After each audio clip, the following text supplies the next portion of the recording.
ব্যাপারটা হলো পানির তেষ্টা গলাটা একদম শুকায়ে গেছে, তাই একটু পানি খাই লইতেছি। সবাইকে আসসালামু আলাইকুম। মেকআপগুলো বিছনার উপরে ছড়ানো ছিটানো আছিল, তাই আমি মেকআপগুলো একটু গুছাই নিলাম। আর মেকআপের একদম প্রায় শেষ অবস্থা হয়ে গেছে মেকআপ করতে করতে। এই আইশ্যাডোটা আমার খুব পছন্দের, অনেক সুন্দর মেকআপ লুক দেয় এই আইশ্যাডোটা। যাই হোক, এখানে রান্নাঘরে চলে আইছি। এখন 2টা রুটি ভাজা নিচ্ছি আর একটা ডিম পোস্ট করে নিচ্ছি। এগুলো এখন খাবার জন্য রেডি হয়ে গেল, তো টেবিলে নিয়ে যাব এখন। আর এই যে রুটি দেখতেছেন, আমি এগুলা কিন্তু আগে থেকে বেলে রেখে দেই ফ্রিজে, ওই কাগজ দিয়ে একটার উপরে একটা, তারপরে একটু গাছে পানি দিয়ে নিতেছি এখন, কারণ গাছের পানি সকাল সকাল একটু না দিলে ভালো লাগে না। আর আমি একটু গাছে পানি না দিলে কেউ গাছে পানি দেবে না, গাছ একদম শুকায় মরা কাঠের মতো হয়ে যায়। এইদিকে পাখি দুইটা আবার দুজনে মিলে একটু দুষ্টুমি করতেছিল। এইদিকে ভাতটা রান্না হয়ে গেছে, ভাত আবার আজকে সকাল সকালেই আমি বসাই দিছিলাম। আর এইখানে কাঁকরোল গুলো আমি আজকে ওই গোল গোল করে কাটে নিছি। কাঁকরোল গুলো ভাজি করব তেলের উপরে, একদম মাছটা বের করে রাখছি। আজকে মাছের মাথাটা বের করছি, মাছের সাথে রান্না করব। মাছের মাথা দিয়ে বরাবরই তো মুড়িগন্ড খাই, তবে আজকে একটু রান্না করব ভাবছিলাম।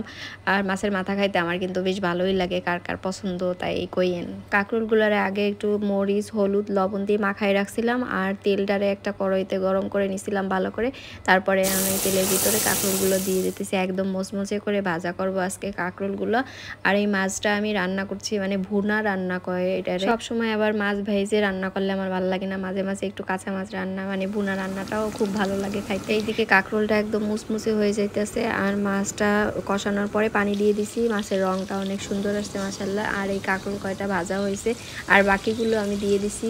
তো বাইরে আজকে ভালোই রোদ উঠছে, এই কয়দিন তো বৃষ্টি ছিল, তারপরে ঝড় বাতাস ছিল। আজকে ভালোই গরম লাগতেছে, রান্না করতে এসে একদম ঘেমে যাচ্ছিলাম পুরো। আর বাইরে যদিও অতটা রোদ নাই তেমন একটা, তবে ব্যবসা একটা গরম লাগে, গলাটাও একদম শুকিয়ে গেছে, তাই ডাইনিং এ বসে একটু পানি খাইয়ে নিতেছিলাম আর ফ্যান চালিয়ে দিছিলাম। তো রান্না শেষ করে গোসল নামা শেষ করে তারপরে খেতে বসে বললাম। আর আজকে মাছের মাথাটা উল্টায় পাল্টায় আমি দেখতেছিলাম, এই এত বড় মাছের মাথাটা খাবো। আমি সবসময় দেখতাম আমার আব্বারে মাছের মাথা খেতে, আর মাঝে মাঝে আমারও দিত, কারণ জানে আমি পছন্দ করি। আর এখন তো নিজে রান্না করি নিজে খাই, ব্যাস। এরা আবার মাছের মাথা তো দূরের কথা, মাছই খেতে চায় না, এদের কাছে সবসময় মাংস হইলেই ভালো হয়, মাছের কথা শুনলেই সবসময় নাক ছিটকায়। যাই হোক, আমি খাওয়া দাওয়া শেষ করে তারপর অনেক দিন পরে আমার রঙের ঘরে চলে আসছিলাম। আজকে সবগুলো দেখছিলাম উল্টায় পাল্টায়, বেশ অনেক দিন হলো রঙের কাজগুলো একদমই করা হয় না। এইখানের এই শাড়িটা বের করলাম, আর এই শাড়িটা ছিল একদম হলুদ রঙের। যখন আর কি কাজ করছিলাম তখন এই শাড়িটা আমি বের করে নিজে নিজে যত রং ছিল সব রঙগুলো শাড়ির ভিতরে ঢেলে দিয়েছিলাম, আর এরকম করে একটা ডিজাইন হয়েছিল।